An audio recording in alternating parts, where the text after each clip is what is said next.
हर दिन की तरह एक बार फिर से एक नई सोच के साथ और एक नए मौजू के साथ हम आपका खुश आमदीद करते हैं आपकी अपनी चैनल जेकेज़ उर्दू क्लासेस में। अजीज दोस्तों, उम्मीद है आप अल्लाह ताला के फजल करम से बिल्कुल सही सलामत और खुशहाल होंगे। आज की शानदार वीडियो शुरू करने से पहले आपसे यही गुजारिश करते हैं, अगर आप हमारी चैनल पे नए हैं या अभी तक आपने हमारी चैनल को सब्सक्राइब नहीं किया है तो बराह करम सबसे पहले हमारी चैनल को सब्सक्राइब करें, हमारी वीडियोस को लाइक और शेयर करना ना भूलें, साथ ही बेल आइकन का बटन भी दबाएं जिससे हर नई नोटिफिकेशन सबसे पहले आप तक बराह रास्त आप पहुंचेगी। जेकेज़ उर्दू क्लासेस एक ऐसा उर्दू का प्लेटफॉर्म है जिसमें उर्दू ग्रामर का एक टॉपिक हमने क्लियर कर दिया है और आप हमारी प्लेलिस्ट में जाकर एक सीक्वेंशियल ऑर्डर में एक टॉपिक पढ़ सकते हैं, समझ सकते हैं। साथ ही हम आज जेके बोस का क्लास 10th का उर्दू, उस पर हम एक वीडियो बना रहे हैं, एक टॉपिक एक चैप्टर हम क्लियर करने वाले हैं और हर टॉपिक पर हम तफसीलन बात करने वाले हैं, हर टॉपिक पर हम बात करने वाले हैं, हर टॉपिक हम इस चैनल पर समझाने वाले हैं। इससे पहले हमने दास्तान पर एक वीडियो बनाई है, मीर अमन पर एक वीडियो बनाई है और हमने किस्सा चार दरवेश का एक मुख्तसर जायज़ा लिया है। आज हम चौथी वीडियो बना रहे हैं और इसमें हम शेर चौथे दरवेश की यानी चौथे दरवेश की जो शेर हैं इस पर तफसीलन बात करने वाले हैं और कुछ इंपॉर्टेंट पॉइंट्स हम शेयर करने वाले हैं आपसे इस वीडियो में। सबसे पहले देखते हैं शेर चौथे दरवेश की का क्या मतलब हुआ। किस्सा चार दरवेश में जो चार बड़े दरवेशों का किस्सा बयान किया जाता है और चौथा दरवेश अपनी तफसील जब पेश करता है तो चौथे दरवेश की शेर हम पढ़ने वाले हैं क्लास 10th का जो चैप्टर नंबर 1 है। और शेर चौथे दरवेश की ये किस्सा जो है ये लिया गया है मीर अमन की बागो बहार से और इस कहानी का जो मुसन्निफ है वो है मीर अमन दहलवी। और मीर अमन दहलवी ने फोर्ट विलियम कॉलेज में एक किताब लिखी थी बागो बहार। बागो बहार दरअसल किस्सा चार दरवेश का उर्दू तर्जुमा है जो मीर अमन ने फोर्ट विलियम कॉलेज में किया था 1802 ईस्वी में।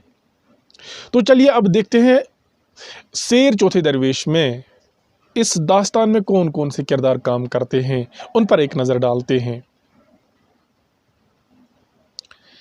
जी हाँ, जो बुनियादी किरदार होते हैं, जो इस दास्तान में काम करने वाले बुनियादी किरदार हैं, उनमें सबसे पहला किरदार जो है वह है चीन का बादशाह। चीन का बादशाह जो होता है ये एक बादशाह होता है और इस बादशाह का एक बेटा होता है जो चौथा दरवेश कहलाता है। इस बादशाह का बेटा है चौथा दरवेश जो है ये चीन के बादशाह का बेटा होता है और ये दूसरा किरदार है इसमें। और तीसरा किरदार अगर हम देखेंगे, जो चीन का बादशाह होता है इस चीन के बादशाह का एक वफादार गुलाम होता है जिसका नाम होता है मुबारक। और मुबारक जो होता है ये हबशी गुलाम होता है, लेकिन एक वफादार और लॉयल गुलाम होता है किसका? चीन के बादशाह का। और चीन का जो बादशाह है उसकी दोस्ती होती है एक जिन्नू के बादशाह के साथ जिसका नाम था मुल्क सादिक। और मुल्क सादिक जिन्नू और परियों का बादशाह होता है जिसका आपसी दोस्ताना ताल्लुकात है, जिसके दोस्ताना ताल्लुकात थे चीन के बादशाह से।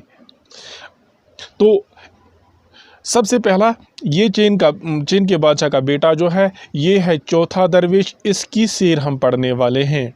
इसके बाद जो दूसरा किरदार है इस चीन के बादशाह का जो वफादार गुलाम था वो है मुबारक और इसी चीन के बादशाह को जिन्नू के बादशाह से दोस्ताना ताल्लुकात थे, ये आपस में एक दूसरे को तोहफे तहाइफ दिया करते थे।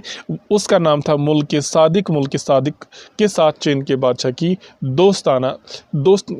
दोस्ताना ताल्लुकात थे मुल्क सादिक के साथ चीन के बादशाह की। और जो पांचवा इसमें किरदार है काम करने वाला वो कौन है?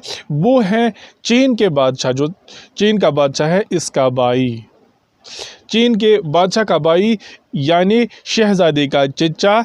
ये पांचवा किरदार है शेर चौथे दरवेश का।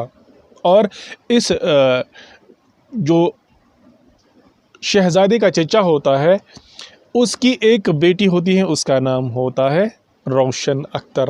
یہ 5 کردار 6 کردار اس میں کام کرنے والے ہیں۔ یہ کہانی انہی کرداروں کے ارد گرد گھومتی ہے۔ کل ہم اس پر تفصیلاً بات کریں گے۔ آج کی ویڈیو میں ہم نے کیا جانا، اس میں کون کون سا کردار کام کرنے والا ہے اور چین کا بادشاہ جو تھا اس کے ساتھ کس کردار کا کیا تعلق ہے، یہ ہم آج کی ویڈیو میں جان چکے ہیں۔ آج کی ویڈیو میں اتنا کافی ہے۔ آپ سے یہی گزارش کرتے ہیں کہ ہماری چینل کے ساتھ منسلک رہیے، وابستہ رہیے۔ آپ کو ہر ٹاپک کلیئر کیا جائے گا آپ کا، اور آپ کا ہر کانسیپٹ کلیئر ہونے والا ہے اس چینل کے مادھیم سے۔ آج کی ویڈیو میں اتنا کافی ہے۔ آج دیجیے اجازت، اپنے میزبان کو ملتے ہیں اگلی ویڈیو میں۔ جب تک کے لیے اللہ حافظ و ناصر، شکریہ۔